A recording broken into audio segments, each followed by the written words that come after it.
I'm Shane Morris with the Colson Center for Christian Worldview.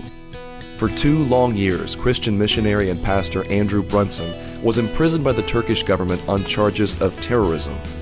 Today on the BreakPoint Podcast, Pastor Brunson and his wife Norine tell their story of years of missionary work in the most Muslim of nations, the painful testing of Andrew's faith in prison, and the worldwide prayer movement launched to secure his release.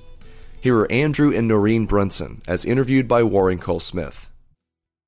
Andrew Brunson and your wife, Mrs. Brunson, welcome to the program. It's great to be with both of you guys today. And I want to start off not with what happened in Turkey, but how y'all met and what made you decide that you wanted to go to Turkey in the first place. My understanding is that you met at Wheaton. Is that correct? Yes, we were both students at Wheaton, and Norine was in the library studying, and I went to the library. I really went to the library looking for girls who were studying. I went to the library. At one table, there were some, like a book bag and different books. And I thought, oh, those look like they belong to a girl. I'll sit down and who comes back? And Norine came back, and that was the beginning of a wonderful romance. So is that how you remember it, Norine, as well? Yes, I came back from dinner, and he was there with his friend, and very outgoing and friendly, and started to talk, and he was an MK, so immediately, although we had grown up in different countries, had different experiences, there was that common background. Well, you say MK, missionary kid. Yeah, that's evangelicalese yes, for missionary kid, yeah. And so where were you guys? Where were you? What country did you grow up in? And what country, Andrew, did you grow up in? Yeah, so I grew up in southern France, in Monaco, actually, to be honest, yeah.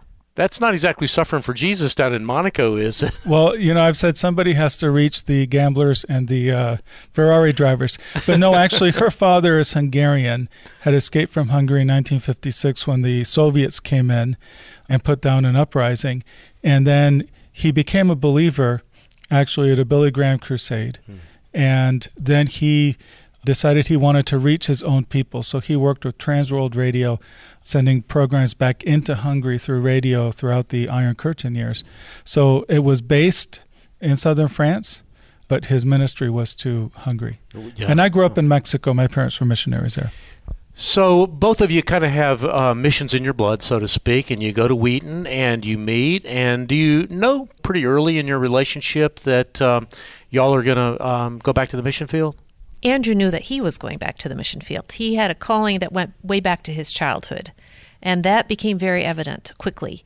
So I realized, and we were off and on, but I realized that if I marry this man, I am going to the mission field too. And so that was something for me to evaluate, am I willing for that or not? At that time, he was talking about Mexico. The Lord changed our direction to the Muslim world, but clearly, he had a missionary calling that was very strong. So I want you to talk a little. So, France, Hungary, Mexico, and then you end up in Turkey, of all places. Turkey, as I think some of our listeners may know, because my audience is mostly a Christian audience, an informed Christian audience, they would know that Turkey has a rich Christian tradition. Many of the historical sites that we read about in the Bible are actually in modern-day Turkey. And yet today, not so much. Did all of that or any of that play a role in you deciding that you wanted to go to Turkey? So where the church was so strong in the first centuries especially, Turkey is now a Muslim country. And in fact, it is the largest unevangelized country in the world according to Operation World. So most cities in Turkey do not have a church. Most do not have a missionary or even public believers. And most Turks have never met a Christian. So that's not the reason we decided to go there, but it's a very good reason for us to be there. Well, I want to pause there, if I could, Andrew, just for a moment, because that's really a remarkable, tragic fact. I mean, Turkey in many ways is, I guess you could argue that Israel and Jerusalem was the birthplace of the Christian church, but Turkey's kind of right next door, and this rich Christian tradition, and virtually unevangelized today. I mean, that's a hard fact that I think as Christians we have to face. That who was it that said that every generation is only one generation away from apostasy or paganism or being a post-Christian nation? Yeah, people often say the blood of the martyrs is the seed of the church, and that is true, but it's not in the Bible. It's not a Bible verse. It is true that often the persecution that comes against the church purifies the church, and you often see the church grow stronger through it.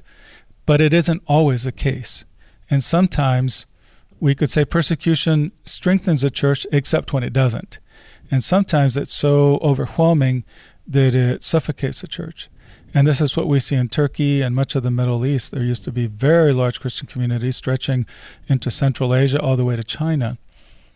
And so it's just a reality that sometimes there's such an overwhelming force that the church can suffocate, and if they don't maintain their witness and endure, then yes, you can end up in situations like we have in Turkey now. So I'm going to do a little simple math here. You've been back in the United States for a year-ish, more? Almost a year. Yeah, and then you were imprisoned for 2 years, more or less, and you ministered, the two of you ministered in Turkey for nearly, about 25 years? Is that correct? So we were there 23 years by choice, and then another 2 years, 2 years by force. Right. So take me back to the very beginning. So you graduate from Wheaton. At some point, you get married.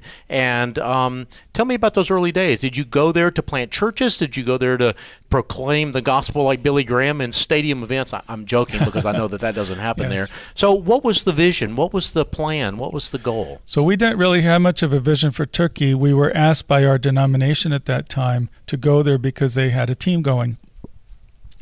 We wanted to go to the Arab world, and switching to Turkey was not something we wanted. So I remember when we got on the plane to go to Turkey, Norine was crying, and it's like, oh, my life is over.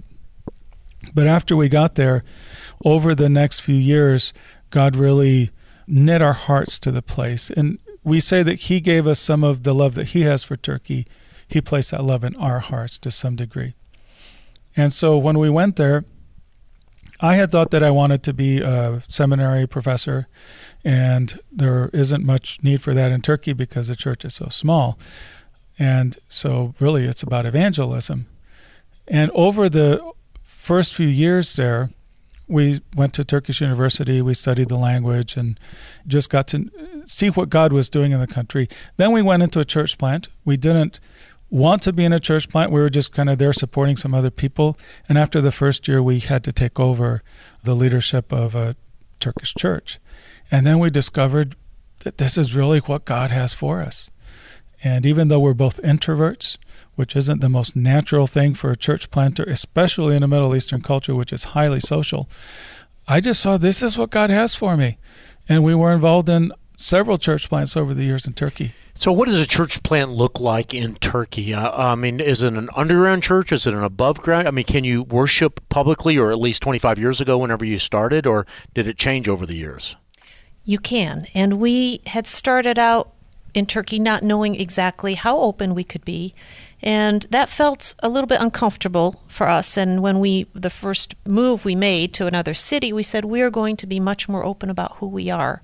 And by the time we started a church plant, how does it look like? Well, everybody has to be one to Christ. It's not like you're gathering people from other churches or something like that. You're really starting with people coming to Christ. So there aren't Christians from other countries that live there just kind of waiting for you guys to show up and plant a church, or? Turkey is 99% Muslim, 99-point-something% Muslim. So how many Christians are in Turkey? I mean, just a sense of scale. From a Muslim background, the numbers we've heard, about 6,000 in a country of now 82 million or so. So it's a tiny, tiny church. Yeah. But we found that we were most comfortable being very open, and we had that freedom in Turkey. And so we rented a place, put a sign up, put a cross up, and people came. So really our strategy was to be visible, because most Turks have never met a Christian. If they want to meet a Christian, they wouldn't know who to go to because everyone around them is Muslim. And so our approach was to say, here we are, we're the Christians, and try to have some visibility so that those who are seeking can find us. Only about 1 out of 16,000 Turks has come to Jesus. And so we thought if we just do friendship evangelism, it would take a long time to find that 1 out of 16,000. But if we just stand clearly as Christians, we would try to rent a place, put a church on the front, the church name, put a cross up, and then those who are interested would find us and come in, and we would share the gospel with them. The interesting thing is that many of them have been prepared ahead of time by dreams. And so God is already reaching out to the Turks, preparing some of them, many of them.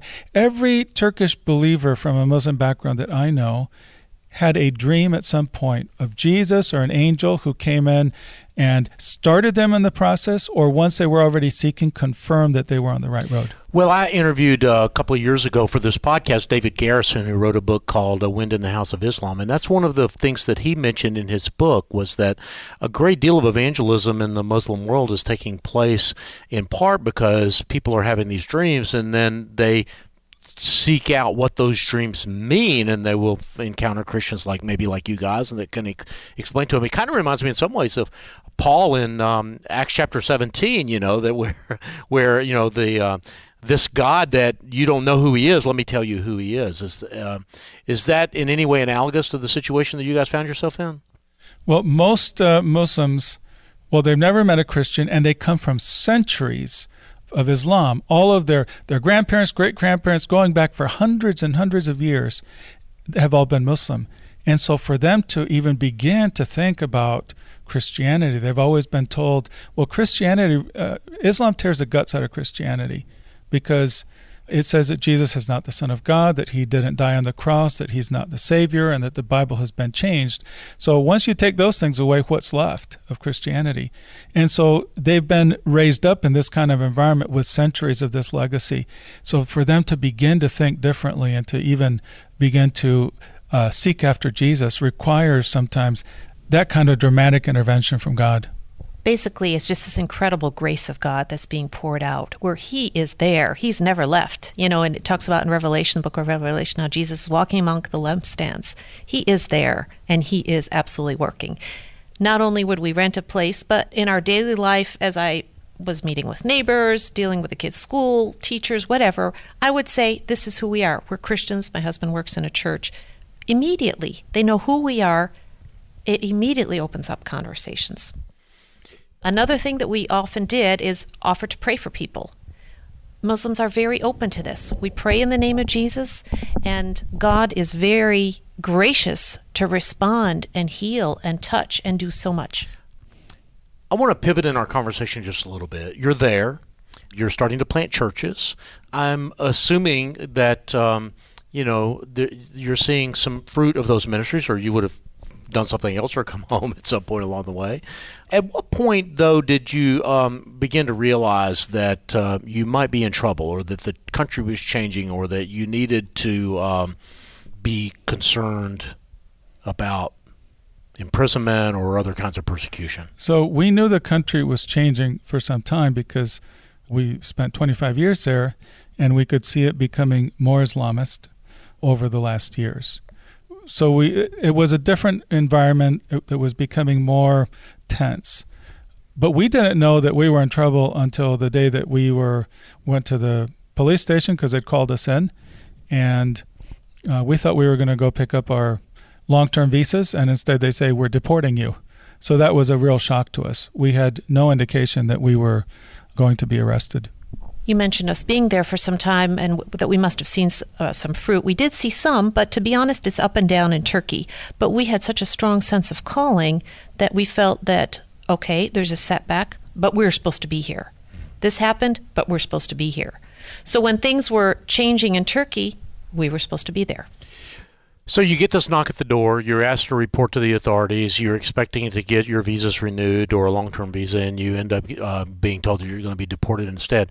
Walk me through the process of how you go from there, from that moment, to the point where you're imprisoned and you're out of the country. So normally, if someone is going to be deported, an American, for example, they would tell you have 15 days to leave the country and you self-deport, or else they might arrest you if they want to, and then within 1 or 2 days, they would send you out of the country.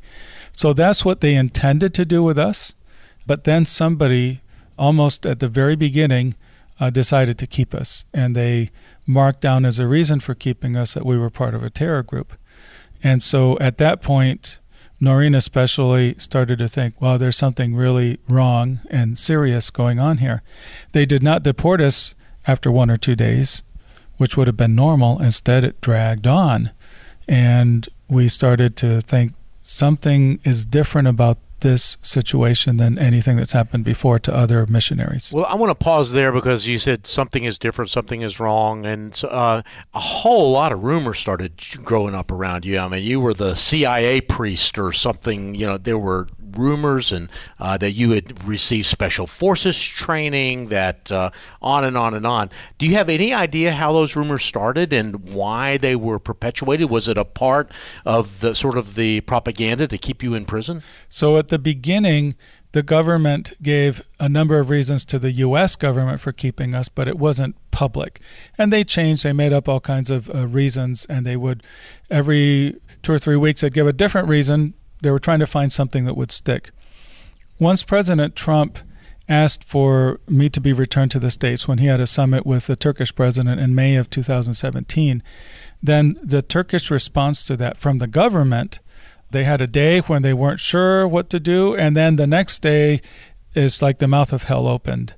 And all of these things started to come out in the newspapers and on the television, a lot of stories. And they came from the government. About at least 90% of the Turkish media is related to the Turkish government at this point. And so it was orchestrated and driven by the Turkish government.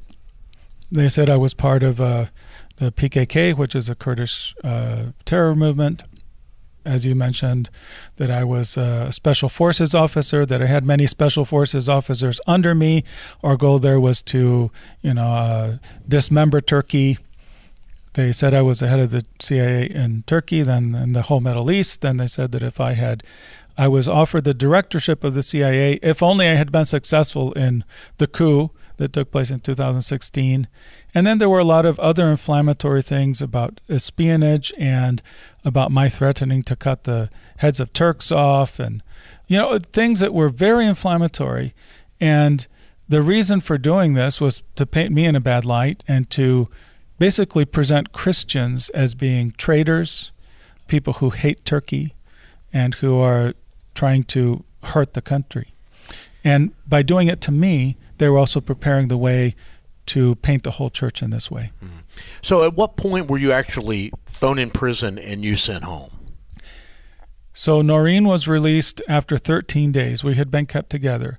Then I was transferred. Let me pause you there. Forgive me, Andrew, for interrupting. But so you were kept together in a jail cell, in a house arrest. What was that like? It was a deportation center. There are 2 deportation centers. We didn't know that at the time, but there are 2. And the one they took us to is where they tend to keep the more difficult prisoners, I think, and especially ISIS people. There were ISIS people in the cells next to us. So they kept us there. When she was released after 13 days, then I was transferred that same night, in the middle of the night, to another deportation center, and there I was put into isolation. And they kept me isolated for about 50 days. Wow. And then after that, they arrested me officially on terror charges and put me into a high-security prison. So after 13 days, Norine, you were released. What did you do? Where did you go? I went home to my home in Izmir and started to get in touch with people and find out what's going on. What does the U.S. know? What does the consulate know? Tried to get the prayer going and just see what I could do. And where were your kids at this point? They were in the States. All 3 of them were in the States, and I was glad that they were safely there. Yeah, I bet. And so you start this process. Did you stay there at some point? I did, and I was kind of just staying there quietly. I was pursuing every diplomatic lead that I had, but I wasn't doing anything publicly. I wasn't doing interviews or things like that. Were you able to communicate? Was the communication such that you could actually get word out that this was happening? And yes, and they were aware that this was happening. So there was already a large amount of interest, congressional interest, and the embassy was getting quite a bit of inquiries. Nobody knew what was going on, though. There was a complete blackout of information, though, from the Turkish side. So you go to prison. You're in the detention center for 50 days, and then you're sent to a prison. Tell me about the conditions in that prison. So in the detention center, I was in isolation, which was very difficult because isolation and sleep deprivation is usually what they do to break people. And they isolated me, and I deprived myself of sleep because I was so stressed and so much fear that the adrenaline in my body, I just wasn't sleeping much. So that was a very difficult time in isolation. Then I moved from that to a high security prison where I was put into a cell with other Turks. And this was a cell built for 8 people. Over time, it grew to be over 20. So it was very crowded conditions and very intense, especially because they were all very strong Muslims. All of the people I was in prison with were accused of being part of the Fethullah Gülen movement, which the Turkish government blamed for being behind a coup attempt. But the thing that stands out about the Gülen movement is they're an Islamist movement. And I would say an Islamist missionary movement trying to spread Islam around the world. So that had to, I mean, they were engaging in prayers every day, and it was pretty, I'm assuming, is that correct? And you were not participating. So they were all very strong Muslims, and because of their circumstances, they all want to get out of prison, actually, obviously. And so they're really pressing into their beliefs. And, you know, Muslims pray 5 times a day. So they were definitely doing that when the cell got overcrowded. And we were kept 24/7 in the cell. So it's not like there were public areas you could go out to. We were all in the same cell all the time. So when it got very crowded, then they would do the prayers in turns. So that extended the prayer time. And then the rest of the time, there would always be somebody chanting the Quran or repeating verses or prayers. Those who were fasting during the daytime would stay up during the night and do the Quran readings. So it was really 24/7. It was like living in a mosque, except that it had more activity than a mosque. Wow. So for me, since I was the only Christian, the spiritual environment was very difficult for me. And especially the isolation. How can I be isolated in a cell with over 20 people? Well, I was isolated by my culture and by my, life experience. Turkish isn't my heart language. They're all Turkish speakers, although I can speak the language. But the real isolation was spiritual. Mm-hmm. Not having a brother with me that I could pray with, who could encourage me, or who could, when I'm having wrong thoughts, correct me, stop me. I felt so intensely lonely in that prison. And what was the situation like for you? Did you know that this was going on with him? When he was put into the high security prison, I tried to get to him immediately. It was a weekend. I couldn't. Then I found out he is a foreigner accused of terrorism, and therefore he has no visit rights. I found out that I need to apply to the capital city of Turkey to get special permission. So I did that, but the first time I didn't see him for about 3.5 weeks, and that was a very difficult period for him. So I didn't know what the conditions were. Wow. Very well. So, Andrew, we're going to have to skip over. Let's just stipulate for the record, if you want to hear the whole story, read your book, which is really a remarkable book. Congratulations on the book, by the way. But I want to focus in on a couple of elements. You eventually were able to receive some visitors and guests. One of them was your mother. I heard you speak offline, and I want you to tell this story again, if you would. Your mother had a beautiful but tough word for you, might be a way to say it. Would you tell that story? Sure, and that happened at the detention center. Once I was put into the high security prison, I did not receive any visitors other than Norine once a week eventually for about 35 minutes through glass and on telephones. But my mother is unusual in her kingdom-mindedness. She's very much focused on eternity and the kingdom of God. And when she visited me at the detention center, I was really broken. I'd been in isolation. I was, grieving, crying, afraid. And she said to me, "Andrew, there are many people who have suffered for Jesus Christ. And it's a very long line that stretches all the way back 2,000 years. It's now your turn to stand in that line." So she was giving me the broader perspective of the continuity of suffering, you could say. Over the centuries, so many people have stood for Jesus in difficult circumstances and had to face persecution, saying, "Andrew, it's your turn. You need to stand." And so this was helpful to me. It was kind of a hard word, but it was a very true word, and was telling me basically, get a hold of yourself and press on in this assignment that you have. It's an assignment from God to stand for him now. Well, it was a hard word, and it was a true word, and you say it helped, which is good to know, but it didn't completely help, right? I mean, there were times later where I think you say in your book that you didn't seriously think about killing yourself, but you prayed that God would take you. No, actually, I was suicidal at times, and at one point, I decided that I would really fight against suicide, but I wanted him to kill me.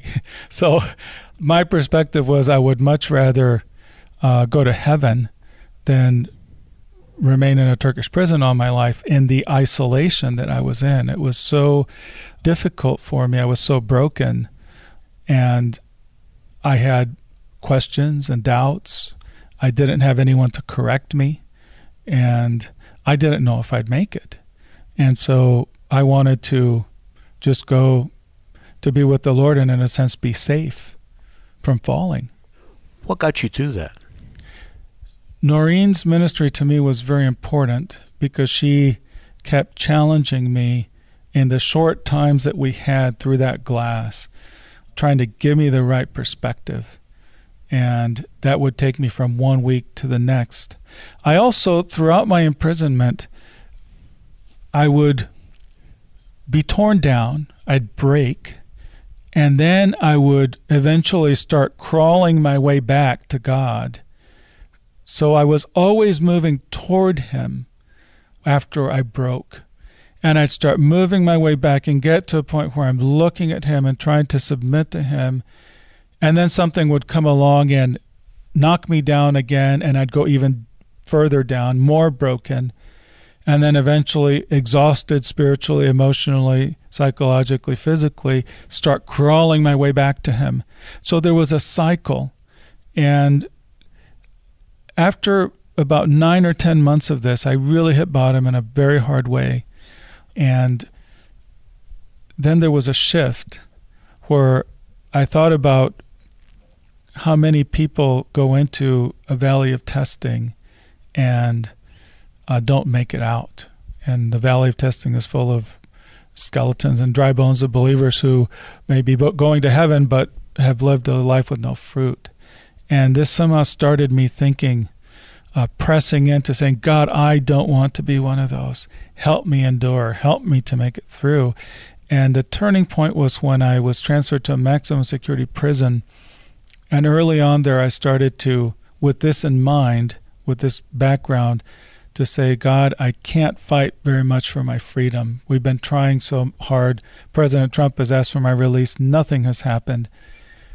I have to fight. I can't fight for my freedom, but I can fight for my relationship with you, because I was slipping. And I just determined with my will, it was a decision. I am going to run after you. Whatever you do or don't do, whether you speak to me or not, whether you save me or not, whether you give me your presence or not, I am going to hold on to you. Whatever you do or don't do, I am going to follow you. And it was almost a defiant thing that I'm hanging on. I'm hanging on. Now, I don't have the strength to hang on. Even my attempts to hang on are very feeble. But I believe God honored that. He wanted me to take those steps. And that's where I would say began a process of cooperating with grace, an unfelt grace, but where God wanted me to take steps to pursue him. And then he met me in that. And after that, it was a series of steps like that, of different things that I did, disciplines, not with my emotions, but with my will, that cooperating with God ended up rebuilding me. When you saw him in those worst moments, what was going through your mind? What was going through your heart?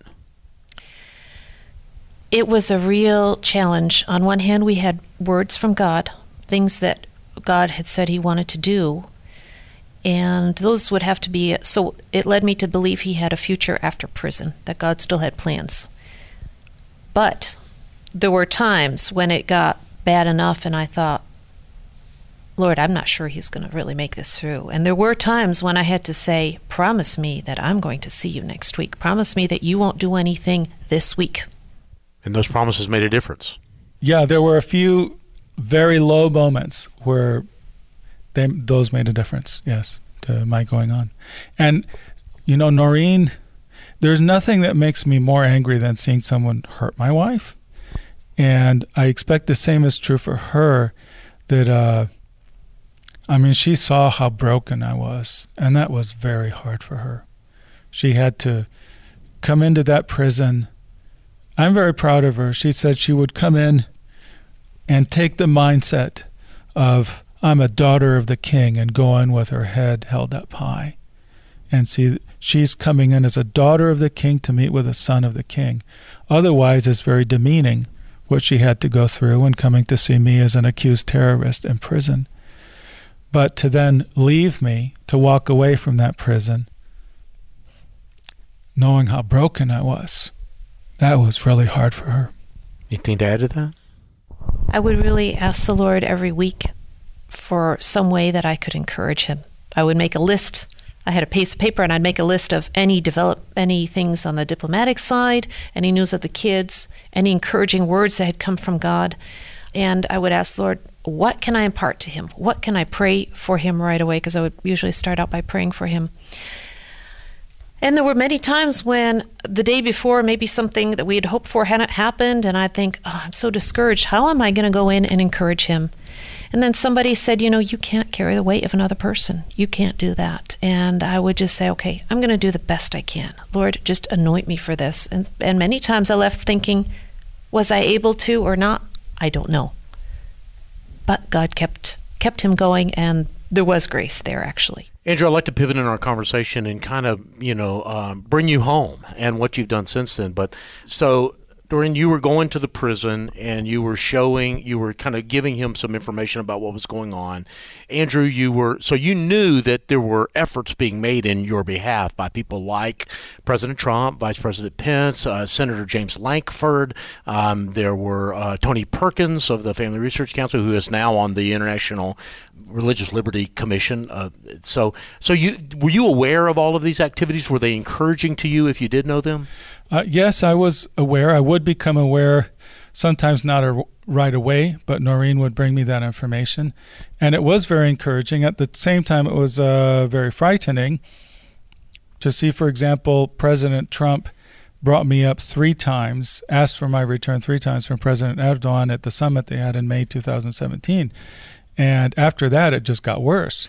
And I thought, okay, it's already gone as high as it can. It can't go any higher than this. Yeah, if the president can't do it, what's next? Yeah, right? So if they're doubling down and now they're increasing the charges against me so that it's 3 life sentences in solitary confinement with no parole, well, it's already gone to the top.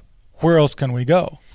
Well, I guess there is a higher authority, right, than even the president. Well, were you thinking that, or it's easy for me to say that. It's a little glib today, but did that occur to you? Were you taking any hope or comfort in that? I didn't have much hope. It's in looking back after everything is done that I see much more what God was doing, and I see it as a Pharaoh situation where Pharaoh hardened his own heart, and sometimes God hardened his heart. And I think with Erdogan, he clearly hardened his heart a number of times.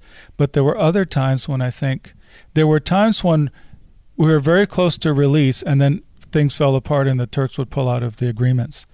And we came to see, after I got out, and we go back and look at these things with hindsight and also with more information, I think the Lord kept me in during some of those times when I could have been released. And what he was saying is, I am able to release you now, but if you're willing to remain, then I will accomplish something much greater. So if I had come out in May of 2017, it would have been great. But staying another 17 months after that, God raised up a prayer movement, an unprecedented prayer movement that went around the world. And I came to see that this was an assignment that God gave me to be in prison so that all that prayer would pour into Turkey, because it's going to bring a great change to that country and to the region. But I couldn't see it that clearly at the time. At the time, I thought I may never get out, or if I get out, it could be years down the road. I don't know that I can hold on for that long. And to be honest, even if we could see, as the prayer movement was growing, and I could see this is supernatural and God is really doing something, and this is for Turkey, at the same time, there's a tension, because at that point, you just want to get out of it. You say, I don't really care. I don't really care what else is being accomplished. I just want out. I want to sort of bring us up to the present. So you've been out a year. You've been living in Kansas City. You've written a book, which is now out, which, again, congratulations on the book. It's really excellent. I can't resist asking, though, and forgive me if this is maybe impolitic, but have there been lingering effects? I mean, you hear about people that have been in prison for long periods of time, PTSD, effects on your children, effects on your marriage that you may not be willing to talk about, but I understand that. But I am curious as to, God can heal, but the scars sometimes still remain, right? Yeah, so a State Department psychiatrist who specialized in working with people who have been through trauma in the State Department evaluated me for PTSD. So that's post-traumatic stress disorder. He said, you do have PTS, but you don't have the D. And so that was very good. Yes, I did have post-traumatic stress, but it wasn't a disorder, and I was very glad for that. And I think part of the reason for that is that through that rebuilding process in the second year, I definitely was broken a number of times, and the second year was also very, very difficult. But there was a rebuilding process that God took me through that second year so that I came out much stronger than I went in to prison. And I think that part of that process of rebuilding me and pulling me in closer in some areas to Him kept me from having much worse after effects in it than I could have had. There have been some things. I had a lot of problems sleeping. I was told that this was normal for post-trauma. And especially as I wrote the book and went through these things again and again, especially the first prison I was in, I'd go through that section, go through it again. Every time I went through it, I'd become more agitated, again go into the cycle of not sleeping, and just crying at various times. But as I went through it, it was kind of cathartic, and I think it helped me to work through some of these things. Norine, did you want to I think add it's something? also been helpful to see, we've had the blessing of already seeing so much of the fruit that's been coming out of this. So some people suffer for the Lord, and they don't see the fruit. They don't see what's been accomplished in this life even. And the Lord gave us an unusual blessing of being able to see already so much of what He's done. Can you give me an example? The children who've been praying, the children who have been affected by this, who will grow up now with an awareness of the Muslim world, for example, to pray for it. They've seen their prayer answered. In Turkey, they're already seeing, in our church, they're already seeing many poor people professing faith. They're linking that directly to the prayer. So that's a huge privilege to see that. I think that also it has helped that as we do this book, and have to go back through some things, and the Lord has been giving increasing understanding of how He was working and what He was doing, and that's helpful for healing. I guess I'm wondering, I appreciate what you just said and accept it at face value. I also know that a few moments ago, because I'm sitting here with you face to face, something that maybe people weren't able to see, that when you were talking about one thing to make you really angry is to hurt your wife, you got choked up for a moment. I mean, it was still very emotional for you, and I'm guessing that I'm not the first person to interview you, that you've probably had a few interviews at this point. There's still an emotional wellspring there. Oh, when I speak now, I can talk about an incident or something I learned in a very detached way. And other times I can talk about the same thing and I suddenly break down when I'm speaking. Yeah, it's still difficult. It's still an emotional thing. Yeah. Have you forgiven your captors? Have you forgiven, the Bible tells us to, and I know that intellectually you can say, I forgive you. I mean, the words are pretty easy to pronounce, right? But I'm just wondering, for both of you, has that been a hard thing to do? Forgiving all the false witnesses was not that hard for me because I knew that they were tools, they were being used, and in normal circumstances, no one would have listened to them. What was much more difficult was forgiving the leaders of the Turkish government, because they knew that I was innocent, and they, in a very cruel way, kept me imprisoned, separated from my family and kids, and they wanted to do it for the rest of my life. So I struggled with that, but I also knew it was never a question of do I forgive or not. It was just a matter of working through it, because I know that I have to. I'm required to.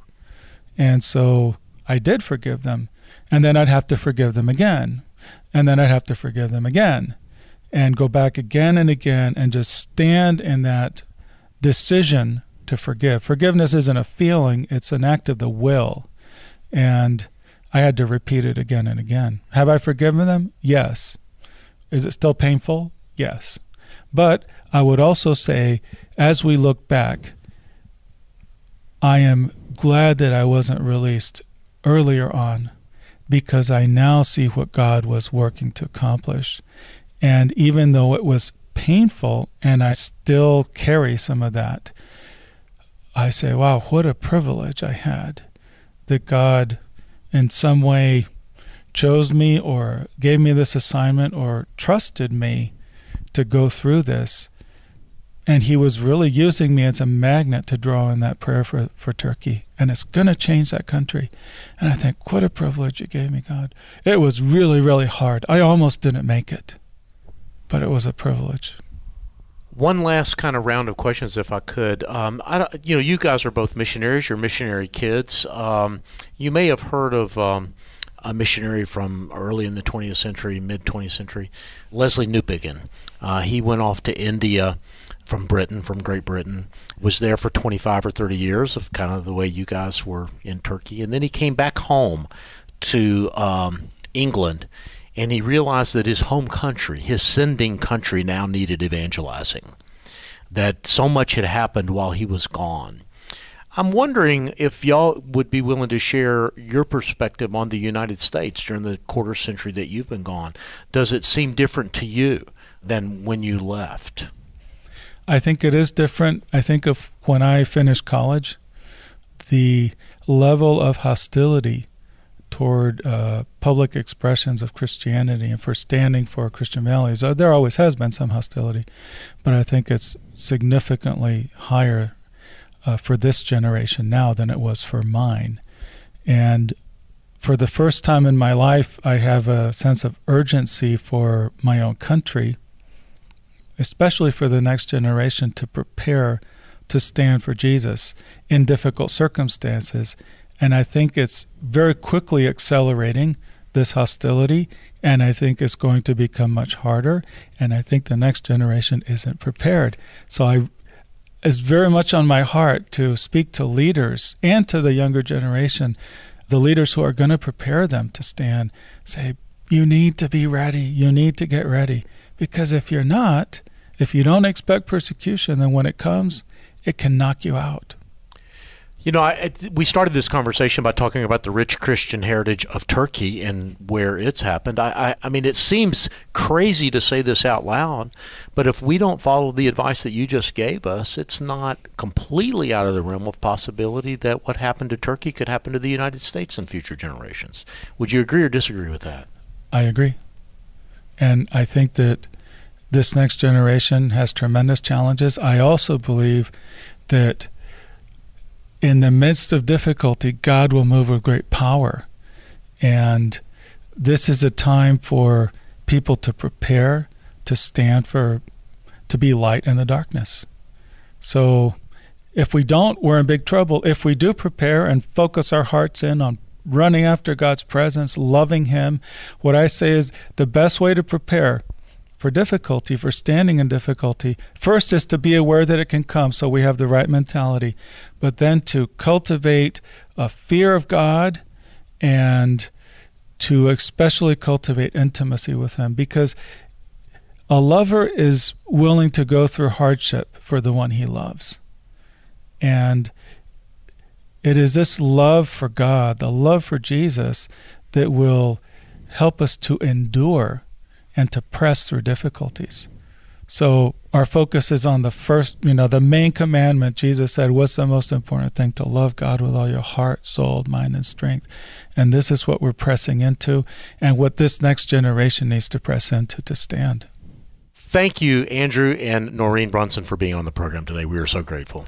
And we just really want to thank all the listeners and those who prayed for us. We can't meet them face to face, but we're incredibly grateful, and that's what took us out. And the right perspective is Jesus wins in the end. We need to keep that in front of us. Whatever difficulties come, he is worth it.